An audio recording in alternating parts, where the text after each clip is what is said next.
څلور دعاګانې درته ښیم د یوې میاشتې لپاره یې دوامداره ووایه. هر ډول غم، خفګان، تشویشونه، نور اندېښنې چې لرې الله پاک به یې لرې کړي. دا یوازې زما نه د ځینو علماو خبره هم ده چې تجربه شوې ده. هغوی هم له ځانه نه ده کړې، بلکې د دې دعاګانو فضیلت په صحیحو احادیثو باندې ثابت دی. د یوې میاشتې لپاره په پوره یقین یعنې ډاډه واوسه چې دا دعا، دا ذکرونه د غمونه له منځه وړي او ثوابونه خو یې لا پرېږده. که څومره لوی غمونه لري دا دعاګانې، دا اذکار یې له منځه وړي. که یوه میاشت وروسته د حالت ښه شوی نه و، راشه بېرته ماته کمنټ وکړه او راته ووایه چې ما دا تجربه کړ، نتیجه یې ورنه کړه، ستا خبره ناسمه وه. ځکه چې هر هغه خبره چې رسول الله صلی الله علیه وسلم کوي د کاڼي کرښه ده.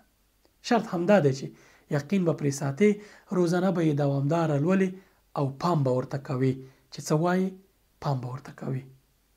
د ذکر په شانې وایه، لکه تسبیح چې روزانه اړوي. زه یې پښتو ژباړم درته وایم چې تر څو په مفهوم پوه شي. لومړی ذکر: لا اله الا الله وحده لا شریک له له الملک وله الحمد وهو على كل شيء قدیر. نشته لایق د عبادت مګر یو الله، یوازې یو دی او شریک نه لري. د لره پاچاهي او ثنا ده او په هر څه توانا دی. دویم ذکر: رب اغفر لي وتوب علی.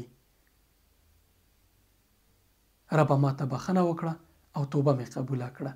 دریم ذکر: لا حول ولا قوة الا بالله العلی العظیم. یعنی هیڅ حرکت او هیڅ قوت نشته مګر د الله پاک په مرسته او توفیق چې د لوړې مرتبې خاوند او عظیم رب دی. څلورم ذکر: ابراهیمی درود. کوم دی؟ اللهم صل على محمد وعلى آل محمد كما صليت على إبراهيم وعلى آل إبراهيم إنك حميد مجيد. اللهم بارك على محمد وعلى آل محمد كما باركت على إبراهيم وعلى آل إبراهيم إنك حميد مجيد. تقسیم اوقات ورته جوړ کړه. روزانه مثلا سهار لومړی ذکر وایه، ماسپښین دویم، مازدیګر دریم، ماښام نه مخکې، ماښام نه وروسته څلورم ذکر چې درود دی دا وایه. یوه میاشت وروسته راشه، تجربه دې ما سره شریکه کړه. غمونه، اندېښنې او دا به دې لري، ژوند به دې خوندور شوی او تر څنګ یې ډاډ او اطمینان او سکون چې د زړه کې راځي دا به دې بله ګټئ او ثواب او اجر خو یې پرېږده، ذاکرینو که به دې الله پاک ولیکي. عملنامه به دې له تسبیحاتو له اذکارو ډکه وي، انشاءالله چې نتیجه ورکوي.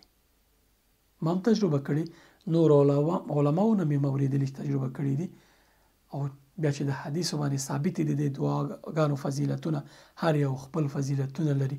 دغه څلور واړه چې راجمع کړي ډېر برکتونه به دي په دعاګانو کې راټول کړي، اذکار به دي کړي، ژبه دې د الله پاک په ذکر باندې مصروفوي، د غافلینو په ډله کې به نه حسابېږي، ذاکرینو په ډله کې به دې الله پاک نوم لیکي او برکت خو یې پرېږده چې په ژوند کې به دې راځي.